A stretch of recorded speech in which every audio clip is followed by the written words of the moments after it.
No, Bitcoin je postavený na technológii blockchain a to si myslím je taký dobrý produkt alebo dobrá technológia a myslím si, že bude mať v budúcnosti aj svoje využitie, konkrétne blockchain. Samotné kryptomeny mňa príliš neoslovili, lebo väčšinou nie je známe, kto je za nimi. A vidieť to aj na konkrétnom Bitcoine, tam tá hodnota veľmi rýchlo vystúpala, ale potom znovu tá bublina splasla.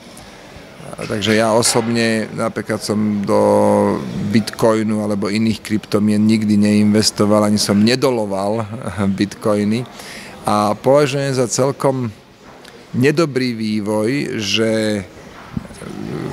Bitcoin, najmä teda to dolovanie nových bitcoinov, že to zožerie obrovské množstvo prúdu. Tam sa robili prepočty, to má takú spotrebu prúdu, jak nejaké stredne veľké alebo aj veľké krajiny.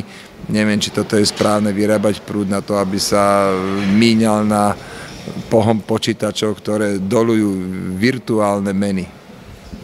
Ale v podstate z vašej odpovede môžeme usúdiť, že technológia blockchain je podľa vás efektívna a využiteľná. Správne? No, pozrite, ja o tom blockchaine zase neviem všetko, nie som v tom expert, ale to, čo viem, mi navráva, že áno, táto technológia má svoju budúcnosť, vedela by sa možno pri iných využitiach spraviť užitočnou a preto rozhodne nezavrhujem blockchain.